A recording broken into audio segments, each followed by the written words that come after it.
Sejam bem-vindos à TV Púlpito do Sertão Reformado.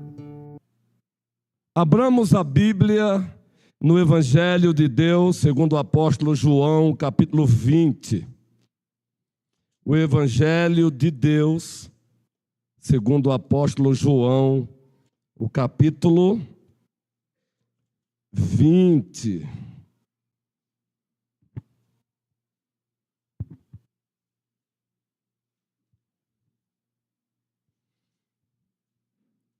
Leremos os versículos, do versículo 19 até o versículo 23. E daremos ênfase muito especialmente ao versículo 21. Façamos essa leitura, amados e amadas do Senhor. Toda a igreja, leia ou leiamos na Almeida atualizada. Ao cair da tarde daquele dia, o dia do Senhor, um domingo, ele já havia ressuscitado. O primeiro dia da semana, trancadas as portas da casa onde estavam os discípulos, com medo dos judeus, a igreja pôs-se no meio e disse-lhes: paz seja convosco. Preste bem atenção. E agora o 20. E dizendo isto, lhes mostrou as mãos e o lado. Alegraram-se, portanto,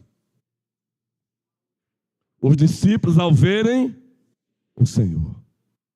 Disse-lhes, pois, Jesus outra vez, toda a igreja: paz seja convosco, assim como o Pai me enviou, eu também vos envio. O 22, e havendo dito isso, soprou sobre eles e disse-lhes: recebam o Espírito Santo. Se alguns vocês perdoarem, ou melhor, para a Almeida atualizada, e havendo dito isso, soprou sobre eles e disse-lhes: recebei o Espírito Santo. Prossigamos. Se de alguns perdoardes os pecados, são-lhes perdoados. Se luz retiverdes, são retidos. Agora o 21, toda a igreja, só a igreja, por favor.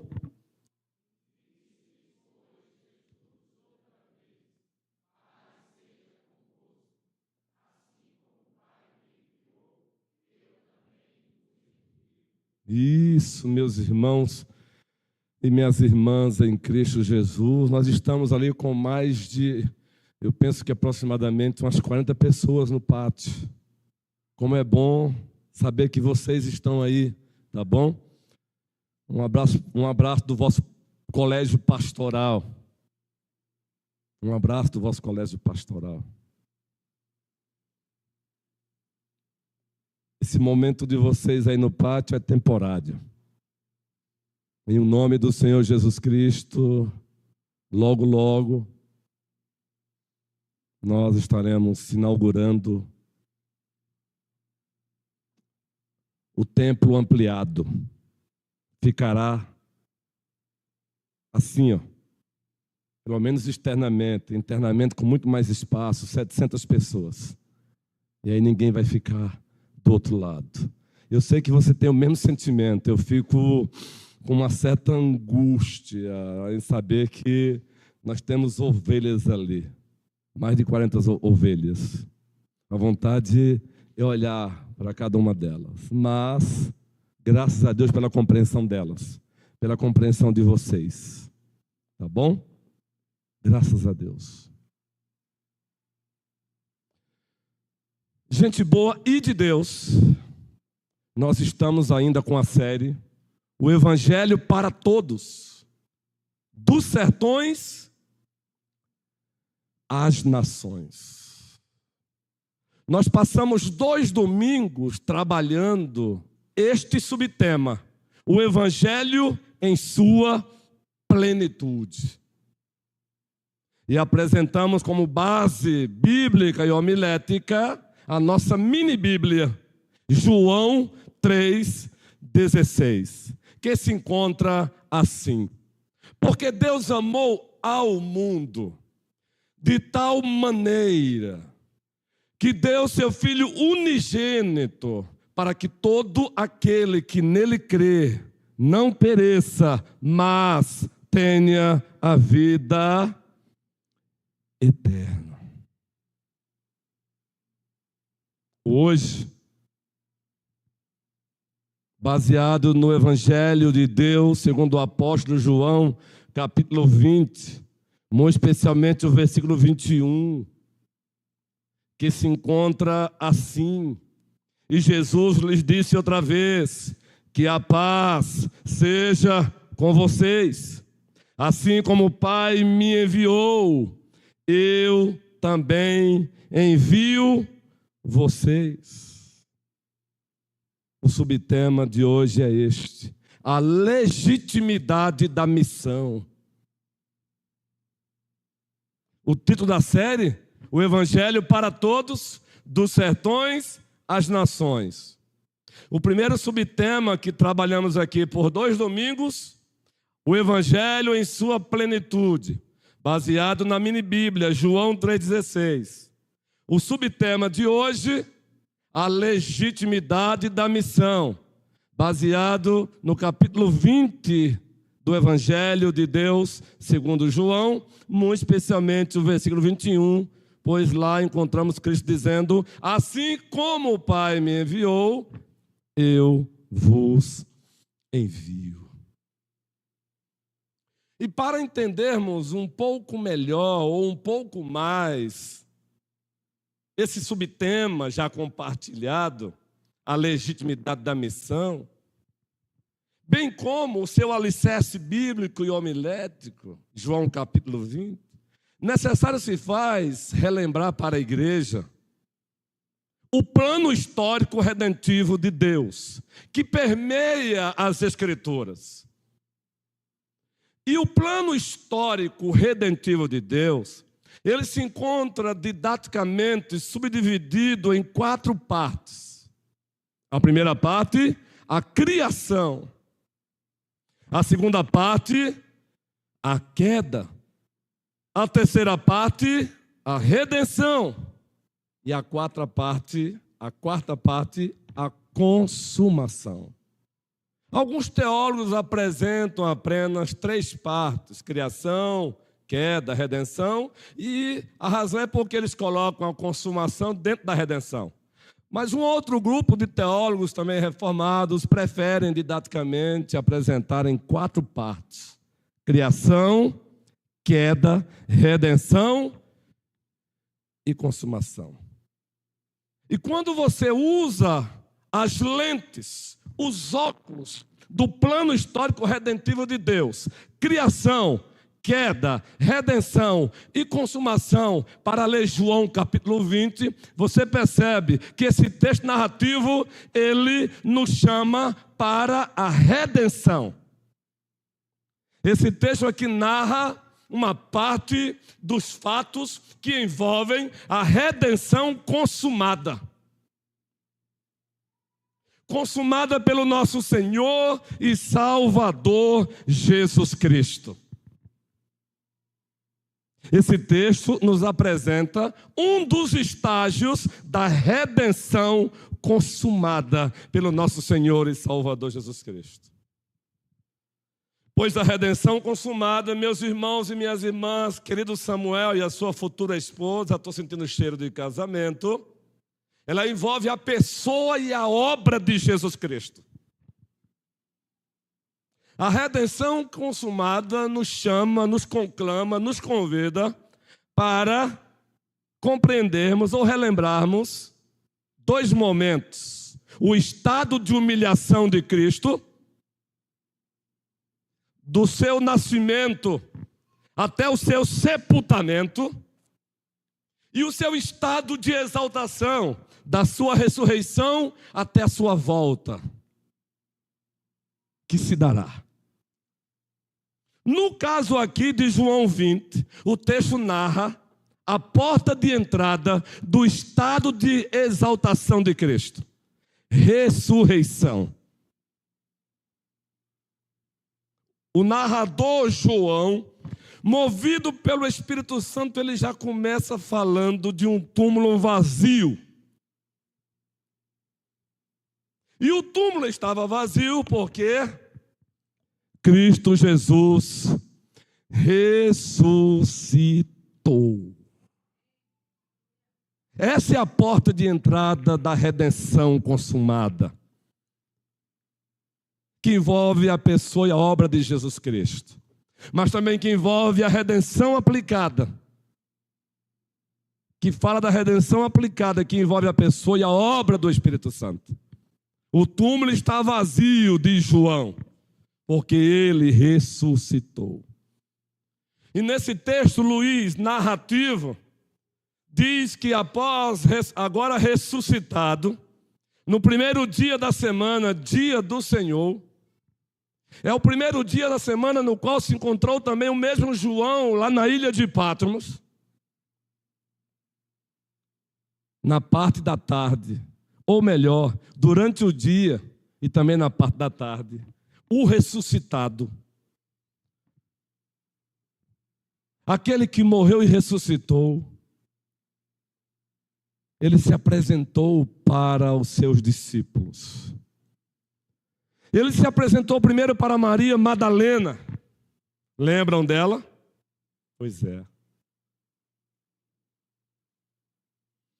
Ela o confunde com o jardineiro e pergunta: onde tu o colocaste? Isso chorosa, com lágrimas nos olhos. Isso porque também antes ele já havia perguntado por que choras. Primeiro os anjos perguntam por que choras. E agora é o próprio Verbo de Deus que morreu e ressuscitou, que encarnou, morreu e ressuscitou, olhando para ela e perguntando: mulher, por que choras? E ela o confunde com o jardineiro. A Bíblia não diz quais as razões explícitas. Por isso não vamos adentrar aqui nessa, nem vamos usar de conjectura. E aí agora ele já não chama mais de mulher porque choras. Ele agora vai fazer com que ela a identifique, porque ele a chama pelo nome. Maria. Rabone! És tu, Rabone! E aí em seguida, usando também a economia da narração praticada por eles, usaremos também nesta homilia, nessa prédica, nessa pregação. Logo em seguida, na parte da tarde agora, as portas trancadas por medo. A porta estava fechada e trancada. Ressuscitado, as portas da exaltação, um corpo glorificado, ainda não na sua plenitude, só quando ele subisse. Ele não abre a porta, ele simplesmente entra. Ele aparece para os seus e diz: paz seja convosco. Vejam que sou eu mesmo. E mostrou as suas mãos. Sou eu. Aí novamente, paz seja convosco. Assim como o Pai me enviou, eu vos envio. 8 dias depois, o narrador narra nesse texto narrativo que nos chama para a redenção consumada e aplicada. Mais uma visita feita por Jesus Cristo aos seus. E agora ele se concentra em um dos discípulos que não estavam há 8 dias. Tomé, que namorou com a incredulidade. E agora diz assim: você não disse que só iria crer se visse? Pode tocar, toca-me. Vamos, toca-me, Tomé. Resultado, doxologia, adoração. Rei meu e Deus meu. Rei meu e Deus meu. E assim se encerra a narração com esses principais fatos. O túmulo vazio. A aparição dele para Maria Madalena, chamando-a pelo nome Maria. A aparição dele para, no mesmo dia à tarde, o colégio pastoral, o colégio apostólico. 8 dias depois, mais uma aparição dele para o mesmo grupo, agora com a presença de Tomé. E ali temos um ato de adoração. Rei meu e Deus meu.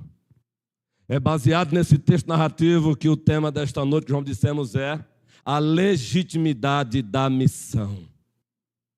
A legitimidade da missão. O título da série é O Evangelho para Todos, dos sertões às nações. Precisamos fazer pergunta. É legítimo? Existem justificativas para que esse evangelho seja para todos? Existem justificativas para que esse evangelho saia dos sertões para as nações? Fazer missões é legítimo? Eis aí o subtema da série, a legitimidade da missão.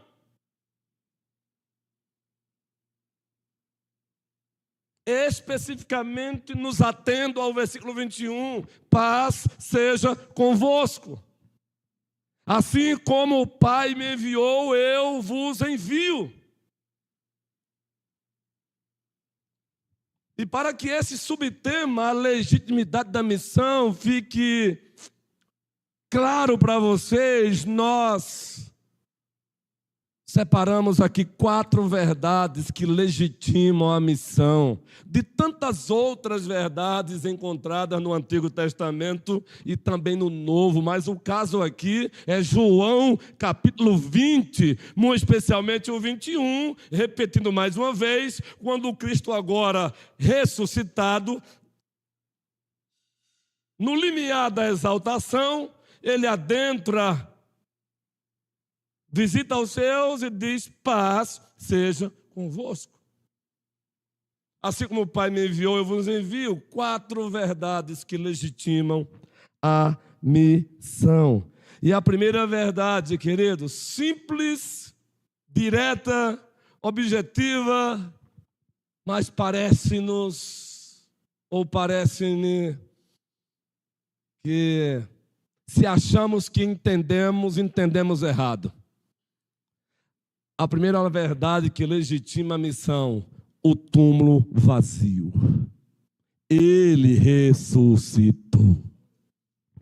Se o túmulo não estivesse vazio, ou seja, se ele não tivesse ressuscitado, não haveria legitimidade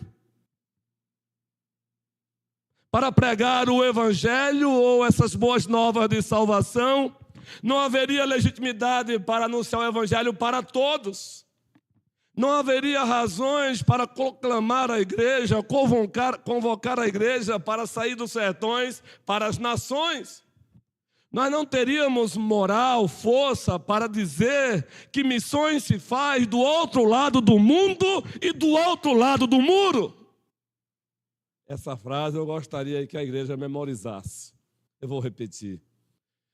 Missões se faz do outro lado do mundo e do outro lado do muro. Gravaram, queridos? Como nós somos bondosos. Eu vou repetir mais uma vez. Missões se faz do outro lado do mundo e do outro lado do muro. Agora, toda a igreja, enquanto eu lubrifico as minhas pregas vocais. É com você, igreja.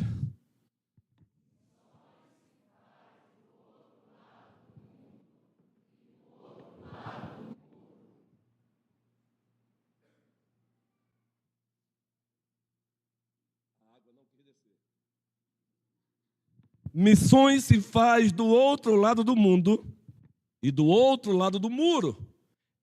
Mas qual é a legitimidade disso? O túmulo está vazio. Ele ressuscitou.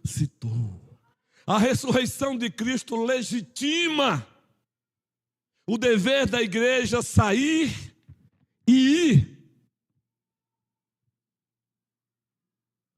Deixe a vossa Bíblia aberta no capítulo 20, a partir do primeiro versículo. Olha aí a sonoplastia aí, cooperando com o seu docente. Está aí, ó. A missão acontece do outro lado do mundo e do outro lado do mundo e do outro lado do muro e do mundo. Eu confundi aqui. A missão acontece do outro lado do muro e do outro lado do mundo. Bíblia aberta em João 20, observem a partir do primeiro versículo. Primeiro versículo. No primeiro dia da semana, eu vou para a Almeida atualizada. No primeiro dia da semana, Maria Madalena, faça-me um favor carinhosamente. Peço-vos como docente. Tenha misericórdia de mim, mas eu sei que a culpa é minha. Eu preciso trazer a minha versão atualizada. Coloquem a Almeida atualizada. Graças a Deus, ninguém aqui se colocou ainda na posição de dizer é essa ou é aquela, se bem que a nossa IPB tem decisões dizendo que do púlpito é a Almeida atualizada, RA, mas ela não proíbe a NAA, a nova Almeida atualizada. Então vamos lá ler então, queridos. Isso.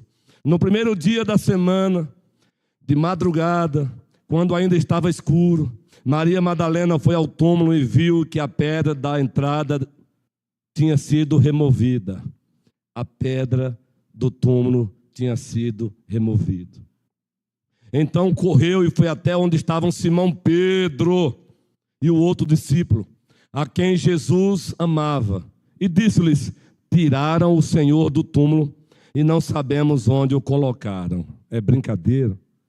Eles não estavam ainda acreditando que ele ressuscitaria. Não é brincadeira, não. Com isso, Pedro e o outro discípulo saíram e foram até o túmulo. Ambos corriam juntos, mas o outro discípulo correu mais depressa do que Pedro e chegou primeiro ao túmulo. Interessante esse detalhe. E abaixando-se, viu os lençóis de linho, mas não entrou. Simão Pedro, seguindo-o, chegou e entrou no túmulo. Tem informações aqui boas para a gente, viu? Não vamos trazer nesse sermão, não. Por que João chegou e não entrou? Por que quem entrou foi Pedro? Deus não erra. Ele também viu os lençóis. E o lenço que tinha estado sobre a cabeça de Jesus. E que não estava com os lençóis. Mas olha outro detalhe. Mas enrolado num lugar à parte. Alguém enrolou, manteve e deixou à parte. Então outro discípulo, João, que havia chegado primeiro ao túmulo, também entrou. E ele viu e creu. O túmulo estava vazio. Pois ainda não tinham compreendido a Escritura, que era necessário que ele ressuscitasse entre os mortos. E os discípulos voltaram outra vez para casa. Mas o narrador continua. Pedro e João notificaram: o túmulo está vazio. Ou seja, claro, ele ressuscitou. Mas aí o narrador continua, ele prossegue e vai contar agora um outro episódio, versículo 11, toda a igreja. Maria, no entanto, permanecia junto à estrada do túmulo, chorando. Enquanto chorava, abaixou-se e olhou para dentro do túmulo. Ela viu 2 anjos vestidos de branco, 2 anjos vestidos de branco, sentados onde o corpo de Jesus tinha sido colocado. Um à cabeceira e o outro aos pés. Ei, anjos existem, viu? Anjos existem. Então eles perguntaram: mulher, por que você está chorando? E ela respondeu: porque levaram o meu Senhor e não sei onde o puseram. Depois de dizer isso, ela se virou para trás e viu Jesus em pé, mas não reconheceu que era Jesus. Jesus lhe perguntou, toda a igreja: por que você está chorando? A quem você procura? Eita, como Jesus é bondoso! Como o verbo de Deus é gracioso, ele se agaja. João Calvino, um dos pais da tradição reformada, nos seus livros, nas suas institutas, é uma obra linda, magna para quem quer aprender Bíblia. Ele fala que, ele usa a expressão acomodação, no bom sentido. Acomodação no sentido de o Deus infinito, ele se agacha para falar na linguagem do próprio homem. Ele se agacha como um pai se agacha para se fazer entendido para o seu filhinho de 2 anos. Isso aqui é graça. Vejam, Jesus, mulher, por que você está chorando? A quem você procura? Ela, supondo que fosse o jardineiro, respondeu, toda a igreja: se o Senhor o tirou daqui, diga-me onde o colocou, e eu o levarei. Nem ela estava ainda esperando a ressurreição. Agora, queridos, o verbo encarnado, que passou pelo estado de humilhação, agora está no limiar da exaltação, ressuscitado. Ele prossegue dialogando com ela e diz assim, toda a igreja: Jesus disse: Maria. Ah, queridos, eu espero. Ah, como espero um dia a face do meu amado. Ah, como espero um dia ser chamado pelo meu Salvador. Por favor, é a invenção minha aqui agora. Ah, ele vai me chamar pelo nome, Edson. Luiz, eu vou dizer, Boni. Se você não se empolgar com isso, meu irmão, eu tenho dito nada e ninguém arrancará de mim essa empolgação pelo meu Senhor. Nada, nem tradicionalismo de homens, nem autoritarismo de pessoas, nada, e ninguém arrancará dessa igreja a empolgação no Senhor Jesus Cristo. Tentaram arrancar essa empolgação de John Wesley na Inglaterra, fechando as portas do templo para ele. Daí surgiu essa famigerada frase dele: se não me permitirem pregar, o mundo será a minha paróquia. Louvado seja o Pai, o Filho e o Espírito Santo. Se um dia tentarem me impedir de pregar com essa empolgação, eu farei do mundo a minha paróquia. Louvado seja o Pai, louvado seja o Filho Jesus Cristo, louvado seja o Espírito Santo. Mas aí o narrador continua. Ela, voltando-se, lhe disse em hebraico, Rabone, que quer dizer mestre. Jesus continuou, toda a igreja: não me detenha, porque ainda não subi para o meu Pai, mas vá até os meus irmãos e diga a eles: subo para o meu Pai e o Pai de vocês, para o meu Deus e o Deus de vocês. Então Maria Madalena foi e anunciou aos discípulos. Lembram deles agora? Eu vi o Senhor. E contava que Jesus lhe tinha dito essas coisas. A legitimidade da missão: o túmulo está vazio. A ressurreição, além de ser o limiar da exaltação, a ressurreição significa ele venceu. Ele venceu. A ressurreição significa, queridos, um conjunto de verdades e realidades. Ele nasceu. Ele cresceu. Ele viveu perfeitamente a lei de Deus, obediência ativa. Ele morreu, obediência passiva. Ele bebeu o cálice da ira de Deus que era para nós. Estado de humilhação ainda, ele foi sepultado. Efésios diz que é chamado de as regiões inferiores da terra. Mas ele ressuscitou. Por isso é o evangelho para todos. Por isso deve sair dos sertões para as nações. Por isso é legítimo sim fazer missões. O túmulo está vazio. Porque ele morreu, ele foi sepultado, ele ressuscitou, ele vive, ele reina, ele salva e ele voltará. Nós não pregamos para construir um império denominacional. Nós pregamos para expandir o reino do nosso Senhor e Salvador Jesus Cristo. Ainda que haja lugar para as denominações. Mas eu costumo dizer em sala de aula, quando ensinamos sobre seitas e denominações, é uma disciplina que tem em vários seminários, seitas e denominações. Eu costumo dizer que no reino de Deus cabe denominações. Inclusive a nossa IPB. Mas nenhuma denominação irá patentear o reino de Deus. Nenhuma denominação irá patentear o reino de Deus. Louvado seja Ele. É legítimo fazer missões, porque o túmulo está o que, gente? Vazio.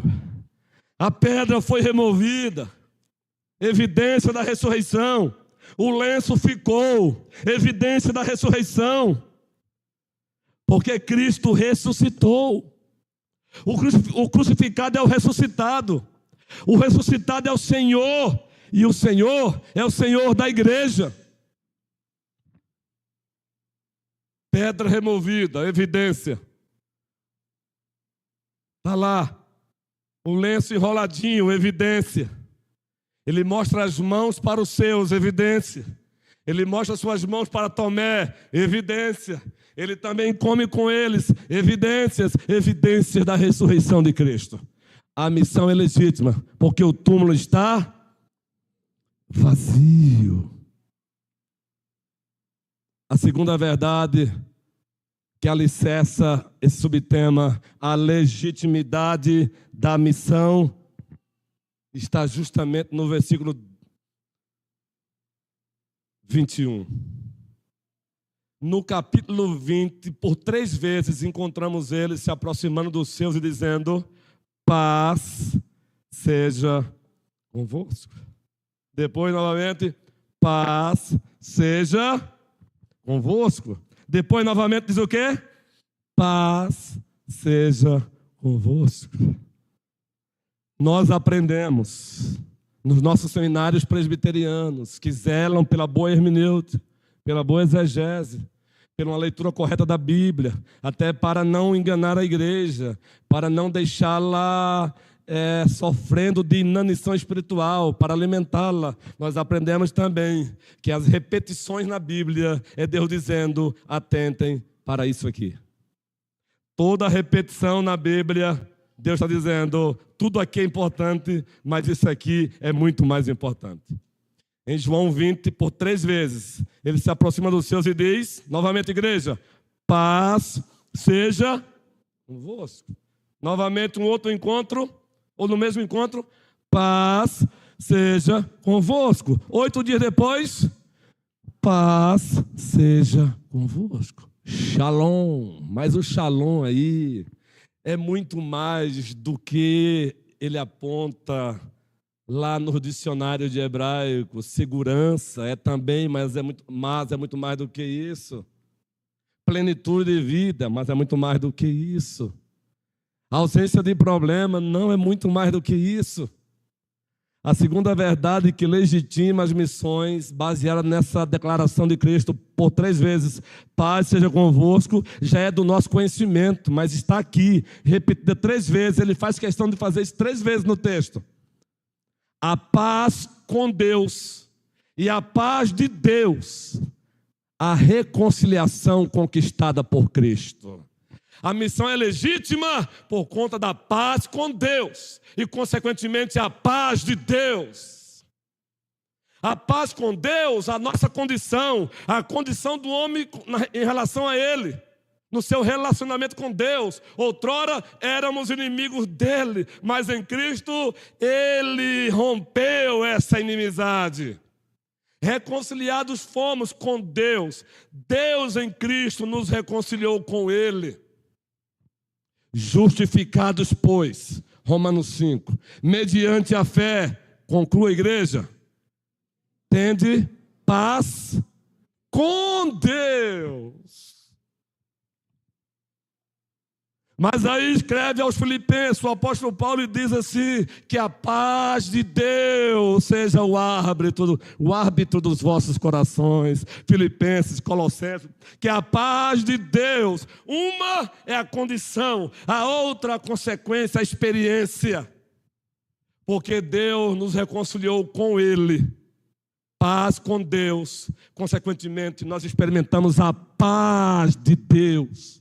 Então, quando Cristo chega para os seus discípulos amedrontados, com medo dos seus compatriotas, com medo de que fizessem com eles o que fizeram com Cristo, quando ele chega e diz, paz seja convosco, ele está relembrando para eles o que outrora ele havia dito, a minha paz vos dou, não vos-la dou como o mundo a dá, João 14, 27.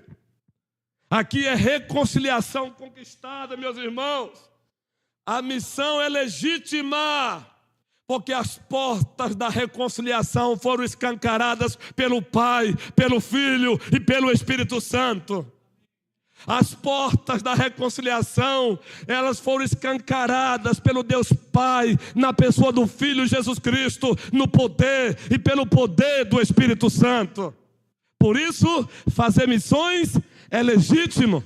A paz com Deus e a paz de Deus, a reconciliação conquistada. Cristo nos reconciliou com Deus e nos deu a paz de Deus. Louvado seja Cristo Jesus. Tanto todos os presbíteros que lecionam na EBD têm feito o vosso trabalho com maestria, com excelência, com dedicação. E aqui e acolá um vai lá e compartilha nos grupos da igreja. Eu quero fazer aqui uma recomendação como docente. Abram, gente, não custa nada. Se deleite também desse trabalho. O presbítero César lá nos jovens. O presbítero Clécio. O presbítero Rogério com os adolescentes. O presbítero Juan também. O presbítero Moisés com seus bons conselhos, mas se tratando dessa parte de compartilhamento de informação, quem mais compartilham são esses aí. O Humberto, recentemente, por isso estou falando sobre isso, o presbítero Humberto compartilhou hoje a aula que ele deu para a nossa classe de novos convertidos, que nós chamamos de catecúmeno. Uma classe que o colégio pastoral tem autoestima. O colégio pastoral zela muito por todas as classes, mas essa é a porta de entrada. Não estou entendendo. No sermão, se eu falar sobre isso, vai lá, dá um zoom. O presbítero Humberto colocou todos os nomes de Cristo que falam ou da sua identidade, da sua redenção. Coisa linda, dá um zoom. Abre a sua Bíblia em casa. Vai lá, lê cada parte lá e lê a Bíblia, gente. Aproveita o que Deus tem dado. Aproveita o que tem de bom. Seja o presbítero Humberto, seja o presbítero César, seja o presbítero Moisés, seja o presbítero Hermes, seja o presbítero Rogério, o presbítero Juan, usufruam. Porque, meus irmãos, é Ele, é Jesus Cristo. É Ele. A missão é legítima, porque Cristo conquistou para nós a paz com Deus, Paulo, e a paz de Deus, e o nosso dinheiro jamais conseguiria comprar. Aliás, não conseguiria comprar por razões diversas. Uma delas é que o nosso dinheiro nem nosso é, tudo é dele. Do Senhor é a terra, o mundo e os que nele habitam. Segundo, não se compra a graça dele, não se compra o amor dele. Pela graça sois salvos mediante a fé. Isso não vem de vós, é dom de Deus, não de obras para que ninguém se glorie. Presbítero Emiro, continência guerreiro. Então, igreja, continue saindo e indo para anunciar o evangelho para todos. É o evangelho todo para todos os petrolinenses. É o evangelho todo para todos os juazeirenses. É o evangelho todo para todos os moradores de Casa Nova. É o evangelho todo para todos os moradores de Lagoa Grande. É o evangelho todo para todos os pernambucanos, nossa nação pernambucana. É o evangelho todo para toda a Bahia, a nação baiana. É o evangelho todo para toda a nação brasileira, país continental. É o evangelho todo dos sertões às nações. É legítimo fazer isso? É, porque Cristo conquistou para nós a paz com Deus e a paz de Deus. Aí eu quero te perguntar, meu irmão, você já parou para pensar o que significa paz com Deus? Só para reforçar um pouquinho, porque a hora está avançando. Abra sua Bíblia rapidinho em Efésios 2. Efésios capítulo 2.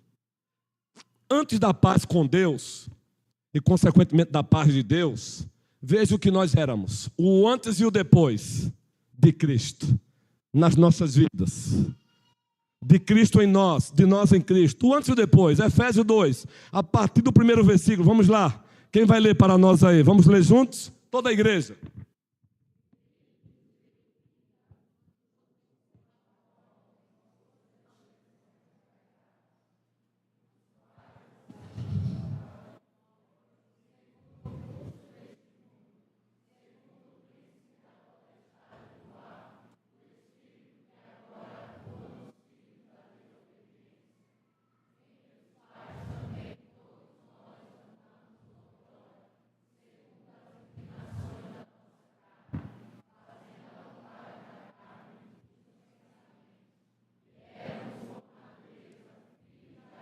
Éramos por natureza filhos da ira, como também os... Você sabe o que significa ser filhos da ira, meu irmão? É você ser alvo da ira de Deus, da condenação de Deus. Mas o texto diz, éramos, hoje não mais. Nós somos filhos da graça, filhos da aliança, filhos de Deus, porque Cristo conquistou para nós a paz com Deus e a paz de Deus. Não é ler a Bíblia por ler não, meu irmão. Leia a Bíblia numa forma doxológica, como ato de adoração. Olha, sério, eu fico sem entender. Ninguém precisa cantar da forma que eu canto, com o mesmo nível de alegria que eu canto. Mas eu fico sem entender. As pessoas lerem um texto desse como Efésios. Éramos, por natureza, filhos da ira. Éramos, mas não somos mais. Porque Cristo conquistou para nós a reconciliação com Deus, a paz com Deus e a paz de Deus. E na hora de cantar... novamente. Como espero um dia a face do meu amado. De novo, Leia. Como espero um dia.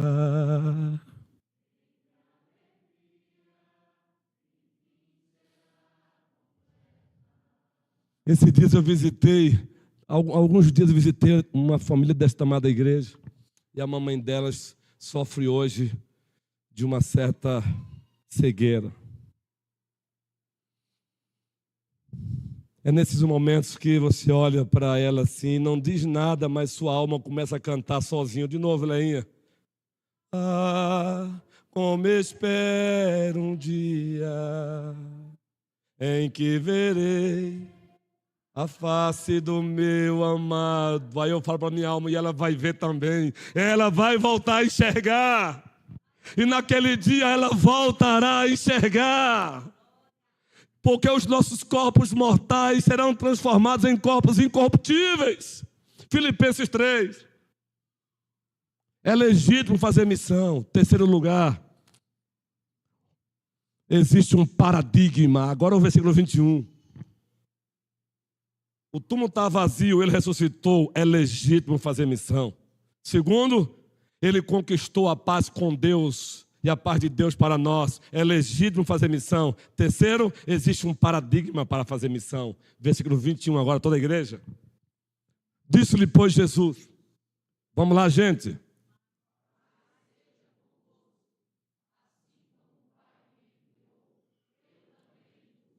Assim como o Pai me enviou, eu também, queridos, vos envio. Aí é um paradigma, é um modelo, é um padrão. Ninguém pode mudar esse padrão.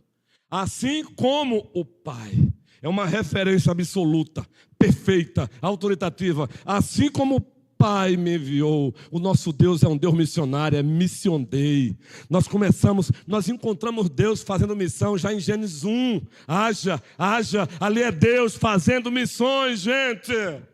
Nós encontramos Deus fazendo missões quando Ele diz: façamos o homem a nossa imagem, conforme a nossa semelhança. É Deus fazendo missões. Nós encontramos Deus fazendo missões em Gênesis 2, quando Ele forma o homem do pó da terra, sopra nas suas narinas e o homem se torna alma vivente. Nós encontramos Deus fazendo missões aí, a galerinha no bom sentido querida, dos meninos e das meninas, aqueles que sonham com as suas princesas e aquelas que sonham com seus príncipes. Ele fez uma princesa para Adão. Ele mesmo fez o casamento. E ele olha para Eva e diz: essa é osso dos meus ossos, carne da minha carne, será chamada varoa, porque do varão foi tomada. Deus não fez aquilo pensando só no casamento. Ele fez porque ele havia dito: multiplicai-vos e enchei-vos a terra de pessoas feitas à minha imagem e semelhança. É Deus fazendo missão. Nós encontramos Deus fazendo missões em Gênesis 3.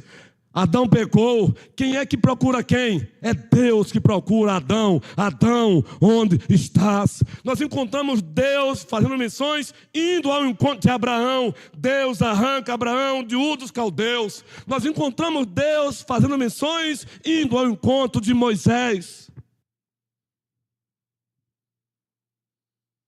Assim como o Pai me enviou.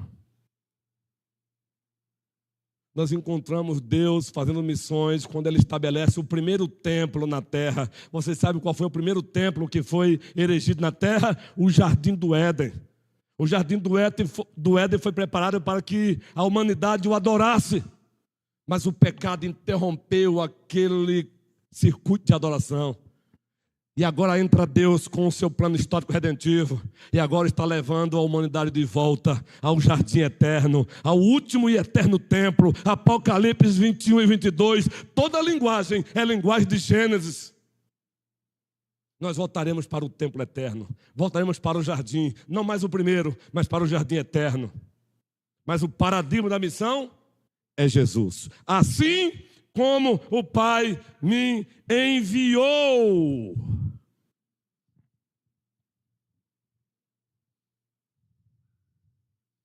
Encontramos muitas igrejas perdidas quando o assunto é fazer missão, porque abandonaram o paradigma de Deus, o modelo de Deus, o padrão de Deus, a referência que é Deus. Assim como o Pai me enviou. Meus irmãos e minhas irmãs em Cristo Jesus, preste bem atenção. O Pai envia o Filho. O Pai e o Filho enviam o Espírito Santo.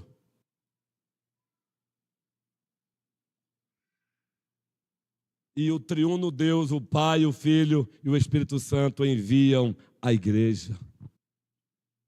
É legítimo fazer missões? É, porque até um modelo autoritativo nos foi dado.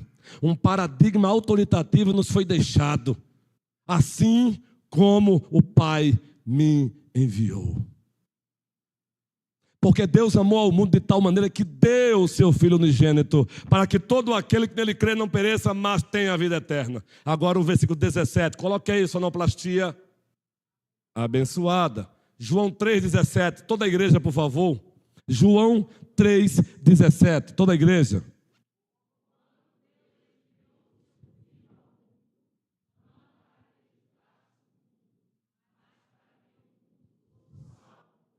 Porquanto Deus enviou o seu Filho. Deus enviou o seu Filho, o paradigma, queridos. Agora pegue João 3,17, João 20, 21. Assim como o Pai me enviou. Missões não é um programa da agenda da igreja. Missões é a agenda da igreja. Perdão. Assim como o Pai me enviou. O Pai enviou o Filho, não foi você que enviou Jesus Cristo. Aliás, queridos, carinhosamente, sem querer ser, e que o Senhor nos livre da arrogância, da soberba e de tudo mais que não presta, que aqui e acolá quer nos acometer, mas que fique certo, não foi a igreja que chamou os pastores para serem pastores. Foi o Pai, no Filho Jesus Cristo e o Espírito Santo. A igreja apenas reconhece. Olhai por vós e por todo o rebanho sobre o qual o Espírito Santo vos constituiu bispos para pastoreares a igreja de Deus, a qual Ele comprou com seu próprio sangue. A igreja de Deus, a qual Ele comprou com seu próprio sangue.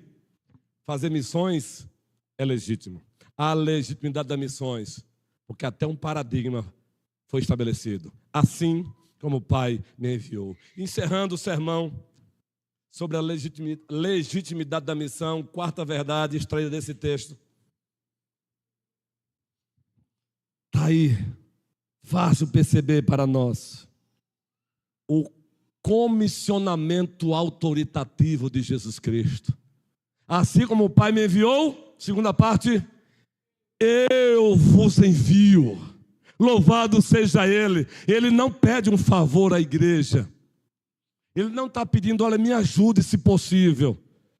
Olha, me dê uma ajudinha. Não, assim como o Pai me enviou, eu vos envio. O comissionamento autoritativo de Jesus Cristo. Isso nos conclama, nos chama, nos empurra para Mateus 28.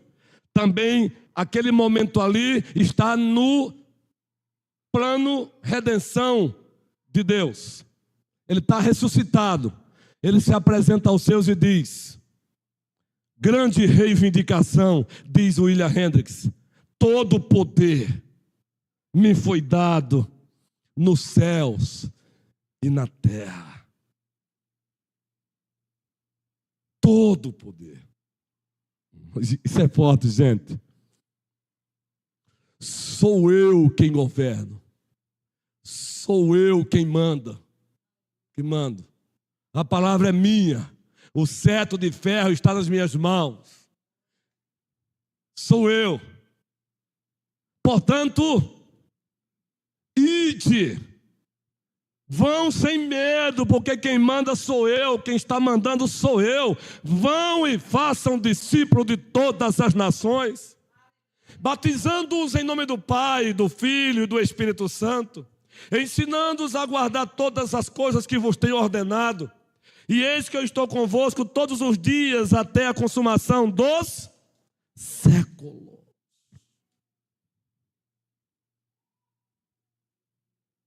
Primeira Igreja Presbiteriana de Pedrolinda.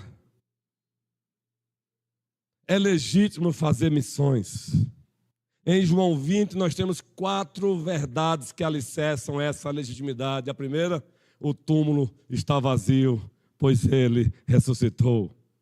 A segunda, ele conquistou para nós a paz com Deus e a paz de Deus. Terceiro, ele deixou um paradigma autoritativo e infalível, não se muda. E quarto, ele deu o comissionamento autoritativo. Assim como o Pai me enviou, eu vos envio. Então, queridos, é o evangelho para todos, dos sertões às nações. Prossigamos fazendo missões do outro lado do muro. A sua rua é um campo missionário. O seu vizinho é um campo missionário. A sua escola é um campo missionário. A sua empresa é um campo missionário. A sua academia é um campo de missionário. Façamos missões do outro lado do muro, porque fazer missões é legítimo, porque o túmulo está vazio, porque ele conquistou para nós paz com Deus e de Deus, porque ele deu um paradigma e porque ele comissionou. Façamos missões do outro lado do muro, mas façamos também missões do outro lado do mundo, enviando pessoas daqui ou sustentando daqui pessoas que estão lá, enviando pessoas desta igreja para o outro lado do mundo, ou sustentando daqui quem do outro lado do mundo já está. Aliás, esta igreja tem mandado mensalmente certos valores para servos do Senhor que estão do outro lado do mundo. Louvado seja o Senhor! Mas é só o começo. Fazer missões do outro lado do mundo, precisamos intensificar.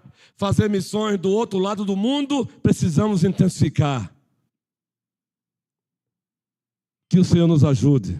Milka, Senhora Milka, hoje e sempre. Que o Senhor nos abençoe. Prossigamos, igreja, em o nome de Jesus Cristo, prossigamos, pois o túmulo está vazio, Ele ressuscitou. Prossigamos, igreja, pois Ele, Cristo, conquistou para nós a paz com Deus e a paz de Deus. Prossigamos, igreja, pois Ele deixou um paradigma, assim como o Pai me enviou. Prossigamos, igreja, pois Ele nos deu um comissionamento autoritativo, assim como o Pai me enviou, eu vos envio. Logo, encerro dizendo, enquanto Ele não vem, nós vamos. Enquanto Ele não vem, nós vamos. Enquanto Ele não vem, nós vamos. Vou repetir, enquanto Ele não vem, nós vamos. Enquanto Ele não vem, nós vamos. E Ele virá.